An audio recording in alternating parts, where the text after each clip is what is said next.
जय हिंद आप सभी को। आज है 12वां दिन। आज हम पढ़ेंगे उपसर्ग। हमने 30 दिन में हिंदी ग्रामर खत्म करने का चैलेंज लिया था, जिसका आज है 12वां दिन। और आप इस चैनल पर यदि आज नए हैं तो चैनल को सब्सक्राइब कीजिए। हम अगले 12 से 15 दिन के अंदर हिंदी का कंप्लीट सिलेबस खत्म करेंगे और इसके बाद आपको केवल मॉक टेस्ट देना है और अपने स्कोर को चेक करना है कि आपका स्कोर कितना आया है। ठीक है, तो आज हम पढ़ेंगे उपसर्ग और प्रत्यय। देखो, उपसर्ग और प्रत्यय, उपसर्ग और प्रत्यय ये इतने आसान टॉपिक हैं क्योंकि इसमें जो प्रश्न आते हैं वो लिमिटेड आते हैं। ठीक है मेरे भाई, इसमें लिमिटेड प्रश्न आते हैं और इसमें केवल 2 ही प्रश्न पूछते हैं। बताइए कौन सा प्रत्यय है या कौन सा उपसर्ग है। ठीक है, तो इसका हम बेसिक नॉलेज एक बार ध्यान से देख लेते हैं। उसके बाद कुछ एग्जाम्पल्स भी करेंगे। उसके बाद आपको मॉक टेस्ट ही देना है। ठीक है, चलो शुरू करते हैं वीडियो को। तो देखो, उपसर्ग जो होते हैं वो देखो 5 प्रकार के होते हैं। संस्कृत के, हिंदी के, उर्दू के, अंग्रेजी और ये संस्कृत के कुछ अव्यय होते हैं, है ना। तो इनकी संख्या इस प्रकार है, इससे बाहर क्वेश्चन नहीं जाता है। और प्रत्यय में, प्रत्यय जो है 2 प्रकार के होते हैं। एक कृत प्रत्यय होता है, एक तद्धित प्रत्यय होता है। इनकी संख्या 42 है, इनकी भी संख्या थोड़ा 19-20 है। तो हमें संख्या से कोई मतलब है नहीं क्योंकि ये पूछता नहीं है। बस केवल ये जानना है कि कृत प्रत्यय जो होते हैं ये बाद में लगते हैं और उपसर्ग जो है ये पहले लगते हैं शब्द के। तो कृत प्रत्यय जो क्रिया के बाद लगते हैं और तद्धित प्रत्यय जो संज्ञा, सर्वनाम, विशेषण के बाद लगते हैं। ठीक है, और प्रत्यय को एक और भागों में बांटा गया है। जैसे प्रत्यय को तत्सम प्रत्यय, तद्भव प्रत्यय, देशज और विशेषज। तो सबके बारे में एक बार हम ध्यान से लिस्ट देख लेंगे, उसके बाद ये वीडियो खत्म हो जाएगी। ठीक है, तो चलिए शुरू करते हैं। ये संस्कृत के उपसर्ग हैं, इनको एक बार देख लीजिए। जैसे ये यहाँ से लेकर नीचे तक पूरे तुम्हारे कितने हैं, ये टोटल 22 है ना। तो इनके केवल एक बार तुम आप पढ़ लीजिए। अति, अधि, अनु, अप, अभि, औ, आ, उत, उप, तत्, दुर, दुस, है ना।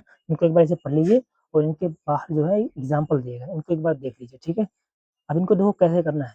जैसे कभी भी तुम्हें शुरुआत में अति दिख जाए, अत्यधिक, अत्यंत, तो उसमें खटाक से बोल देना कि उसमें अति उपसर्ग है ना। अधि दिख जाए तो अधि उपसर्ग है। याद नहीं करना है तुम्हें, एकदम चमकेंगे ये लोग। ये जो उपसर्ग है ये तुमको चमक जाएंगे अपने आप एग्जाम्पल में, है ना। तो अनुचर में अनु है, अपयस में अप है, अभियान, अभिषेक, अभिनय में अभी है ना। तो ये आपको एक बार एक ऐसे जब देखोगे तो चमक जाएंगे वो। केवल एक बार इनको देखना है ध्यान से। इसका पीडीएफ मैं टेलीग्राम चैनल पर अपलोड कर दूंगा, है ना। ये इतने आपके हिंदी के उपसर्ग हैं जिसमें अ, अन, क, कु, दु, नि, औ, भर, सु, अध, उन, पर, बिन, ये सारे हिंदी के उपसर्ग हैं। इनसे कैसे बनता है, जैसे अछूता, तो अछूता में क्या है, अ, अनमोल में अन, इसमें भी अन, इसमें भी अन, कपूत में क, कचोट में क, है ना।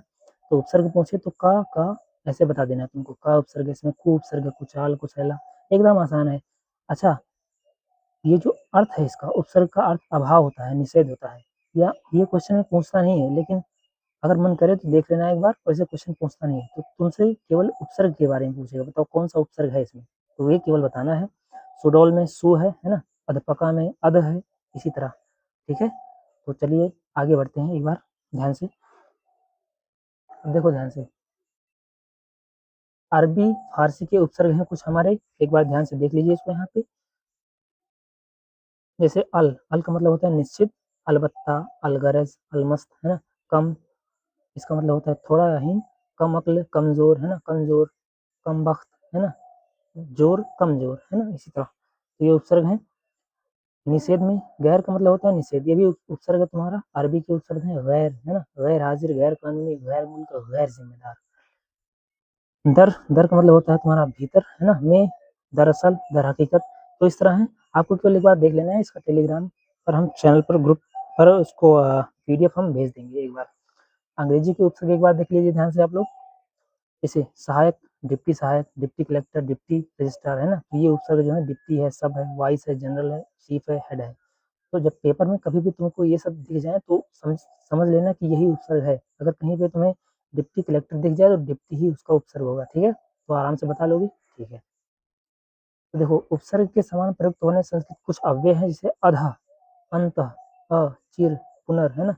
तो कहीं भी तुम्हें अगर पुनर्जन्म दिख जाए उसमें पुनर हो जाएगा, पुनर हो जाएगा, पुनर्जीवन, है ना। तो इस तरह है, तुमको एक बार ध्यान से देखना है इसको। अब देखते हैं प्रत्यय के बारे में। मैंने कि बताया तुमसे प्रत्यय 2 प्रकार के होते हैं, कृत प्रत्यय और तद्धित प्रत्यय। प्रत्यय का एक और वर्गीकरण किया जाता है, तो जैसे उसमें 4 प्रकार से है ना, तत्सम, तद्भव, देशज, विदेशज प्रत्यय, है ना, ये सब प्रत्यय 4 प्रकार के हैं। तो इनके हम डिटेल में एक बार लिस्ट देख लेते हैं, केवल देखना है, तुमको याद नहीं करना है। मॉक टेस्ट में जब आएगा अपने आप से ये तुमको चमक जाएंगे, ठीक है।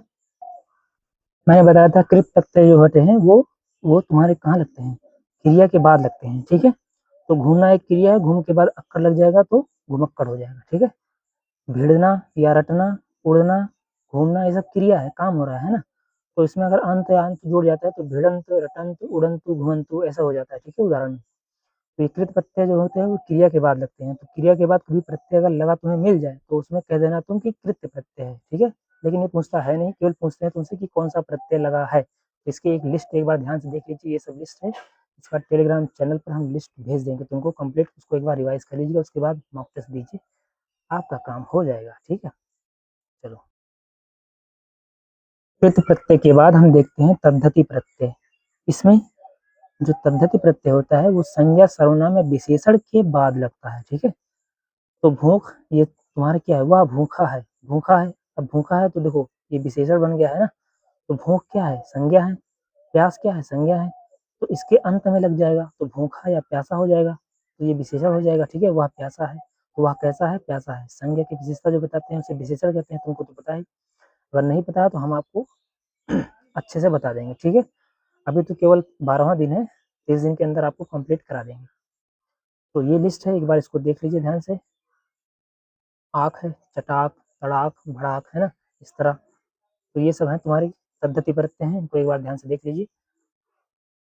और प्रत्यय को 4 भागों में बांटा गया है, जैसे हमने तुमको पहले बताया, जैसे ये है तत्सम, तद्भव, देशज, विदेशज। एक बार इनको ध्यान से देख लेते हैं। तत्सम प्रत्यय, इसमें देखो इस प्रत्यय में क्या लास्ट में कैसे आदरणीय है ना, तो आदरणीय हो गया। आनी है तो देवरानी, भवानी, मेहतरानी, है ना। तो आखिरी में देखो आनी जुड़ गया है, आनी, आनी, है ना। तो इस तरह एकदम आसान है यार, कोई दिक्कत है नहीं। ज से मतलब होता है जन्मा हुआ, अंडज मतलब अंडज से जन्मा हुआ, जलद मतलब जल में जन्मा हुआ, पंकज मतलब कीचड़ में जन्मा हुआ यानी कि कमल होता है ना। इसे पिंडज है, देशज है, विदेशज है, ठीक है। जीवी, अजीवी, बुद्धिजीवी, अगर इसमें से तुम्हें कहीं दिख जाए लास्ट में, है ना, तो बस वही टिक कर देना, आपका काम हो जाएगा। इसी तरह तद्भव प्रत्यय है, अंगड़, वाला, बतंगड़, है ना, अंतु। इसका जो पीडीएफ है मैं टेलीग्राम चैनल पर अपलोड कर दूंगा, एक बार ध्यान से देख लेना भाई, क्योंकि यहाँ पे देखने से कुछ ज़्यादा होगा नहीं। आप यूट्यूब चैनल पर जाइए, कहीं भी आपको पढ़ाए हैं या तो बहुत सारा टाइम लेके तुमसे, है ना, बहुत टाइम खराब करते हैं वहाँ पे। एक लिस्ट लीजिए, आपको पढ़ लीजिए, आप अच्छे से पढ़ लीजिए, काम हो जाएगा आपका। तो इसमें देशज और विदेशज हैं, ये 4-5 हैं, और ये 6-7-8-10 ठीक है ना।